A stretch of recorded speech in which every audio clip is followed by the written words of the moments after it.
to Mission Majjhima. Ajahn. Ajahn. So Ajahn, tell us about Majjhima Nikaya 41, the Sāleyyaka Sutta. So in this sutta, the Buddha is approached by a group of brahmins from Sala, coastline village.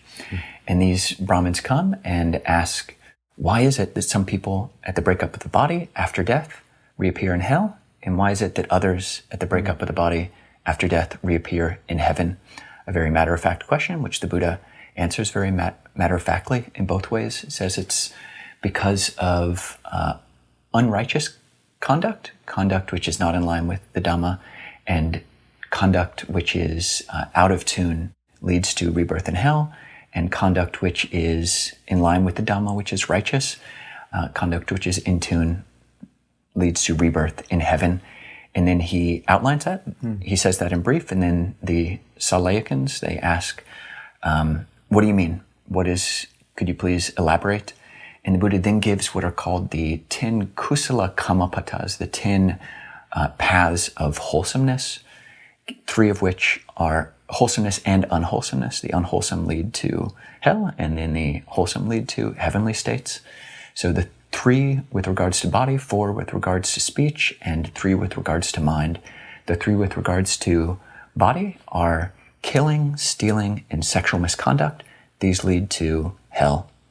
The 4 which lead to 4 aspects of speech which lead to hell are lying, harsh speech, talking about people behind their back, and idle chatter.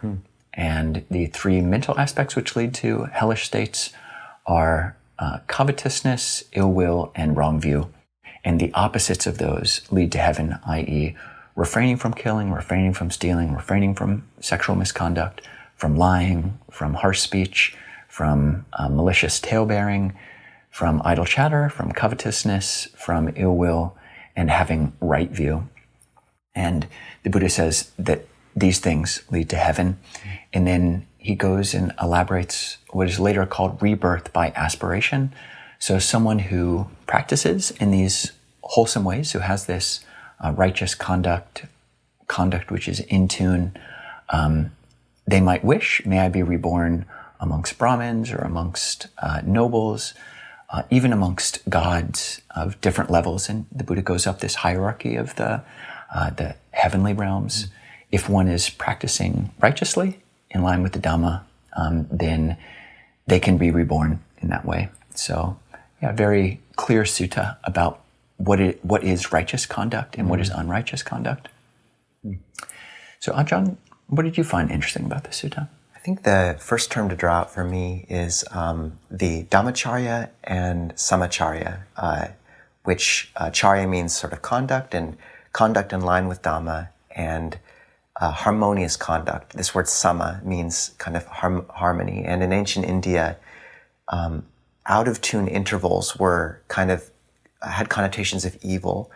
And the sense of tuning oneself to the dharma, to wholesome action, to the proper path is found throughout the sutras. Although this is a different sama than you find in samaditi. That has, it's a different word.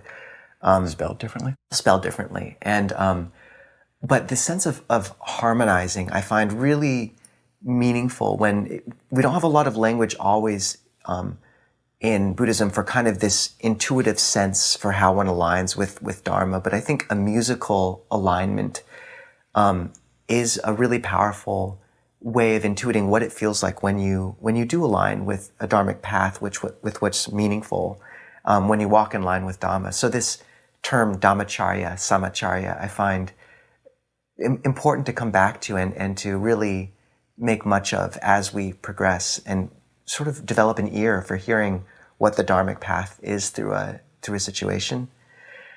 And then the Buddha gives us the key to tune ourselves to, basically, these 10 kusala kammapata, roots of wholesome action. And he does speak about the abstention from the unwholesome aspects, but then it's really important to note how he talks about the kind of wholesome movement once you abstain. So not only does one refrain from killing, but then one also abides compassionate for the welfare of all beings. And Venerable Thupten Chodron, the abbess of Sarvasti Abbey, speaks about how with Sila, she won't just keep virtue, she'll try to act in such a way that she's always inclining the mind towards virtue. And for me, that's significant because it means instead of just not killing the ant, you try to incline your heart towards compassion in that act as much as possible. You're gentle as you pick up the ant and place it outside on a bush instead of just throwing it. And for me, the extra language the Buddha places at the ends of each of these prohibitions is an important pointer to the quality of heart we want to constantly be cultivating those restraints, that restraint in the context of. And the other thing I would point out is pisuna vacha, divisive speech. And this is sometimes translated as slander, but slander has connotations of lying, whereas divisive speech can just be saying something that's true, that you overheard or about another person with the intent to kind of divide. And I think this is the great Achilles heel of so many practitioners is gossip. And to notice, not only the Buddha's encouragement to refrain from that, but also to say that one rejoices in concord, speaks word conducive of concord. So it's tempting, you step back from gossip, but it's kind of fun to be near someone who's gossiping for you. You're not getting your own hands dirty, but you're getting all the benefits of hearing all the juicy details.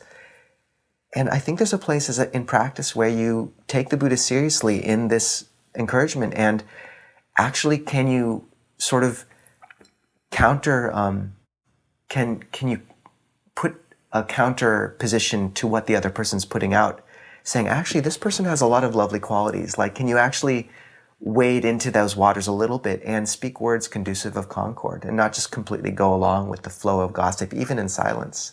What else would you bring out, Ajahn? So we find in this sutta these pericope, these stock phrases, definitions of each of these very important terms, basically the 5 precepts extended. So here we've got the 10 paths of wholesomeness or of unwholesomeness.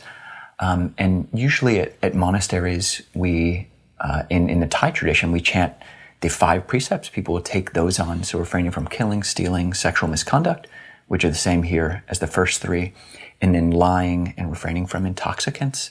And that 4th one of lying, sometimes at some monasteries, like I believe at Bhavana Society, they actually will establish the 3 aspects of refraining from harmfulness of body and the 4 aspects of refraining from harmfulness of speech. So every morning undertaking not just refraining from killing, stealing, sexual misconduct, but also from lying, from harsh speech, from malicious speech, and from idle chatter, which is a good training because we do so much karma by speech. Maybe just drawing out some of the implications of non-harsh speech.